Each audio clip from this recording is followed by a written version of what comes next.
It was just another lonely night, the city lights blurring through the rain-streaked window of my apartment. Then, a ping. An email from an address I didn't recognize. The subject line was chilling. "Read this before it's too late." My cursor hovered over it for a second that felt like an eternity. With a deep breath, I clicked.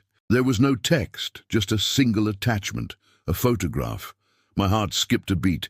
It was me and my childhood friend Daniel, 20 years younger, grinning from ear to ear under the summer sun. But that wasn't possible. Daniel was dead. Or so I'd been told. Then I saw the date stamp in the corner of the photo. It was taken 3 days ago. My hands started to tremble. How could this be? A memory, long suppressed, broke through the surface. 2 little boys, me and Daniel, digging a hole in the dirt under the old oak tree at the edge of town. We were burying a small metal box, a time capsule of our friendship. We made a pact that day, a solemn promise to protect a secret we swore we'd take to our graves. A whisper escaped my lips. No, it can't be that box. 20 years of silence, 20 years of trying to forget.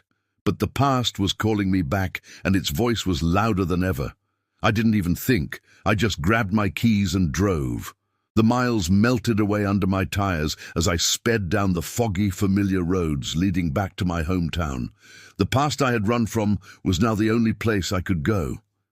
And there it was, standing against the grey sky, the old oak tree, its branches gnarled and twisted just as I remembered. My hands were raw from digging, my muscles screaming in protest. Then, a scrape, metal against the shovel. I pulled the rusted box from the earth. My heart pounded against my ribs as I pried open the lid. Inside, nestled on a bed of faded cloth, was a single cassette tape. Scrawled on the label were 5 words: "Play when you're ready to know the truth." The betrayal I had buried all those years ago was about to breathe again. Back in my car, I pushed the tape into the ancient player.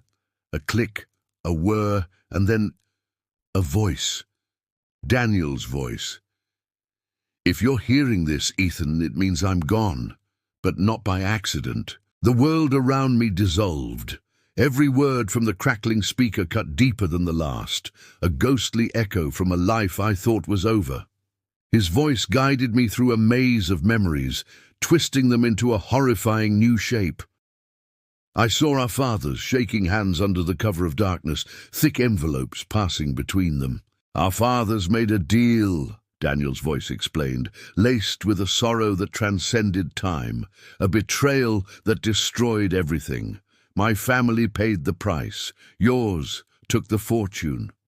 The sudden, staggering weight of it all crushed me. My father's success, our entire life, was built on the ruins of Daniel's family. I drove straight to my father's mansion, the tape still playing in my head. I stormed through the door, the polished marble floors feeling like ice beneath my feet. "You built our life on a lie," I screamed, the words tearing from my throat. He didn't even flinch. He just looked at me with cold, detached eyes and said, "It wasn't a lie, Ethan. It was business."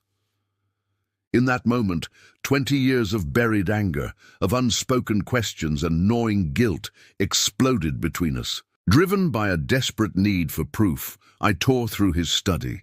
Tucked away in a locked drawer, I found it all. Documents, forged signatures, deeds to stolen property, and notes detailing how to silence anyone who asked too many questions. The truth was far uglier than a simple betrayal. It was murder, disguised as power.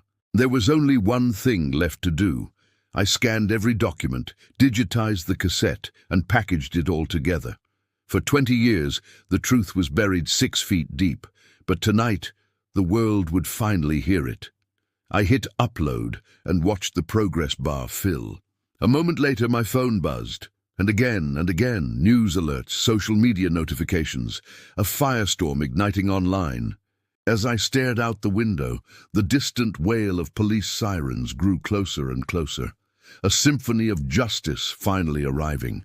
Some secrets, I now knew, refused to stay buried.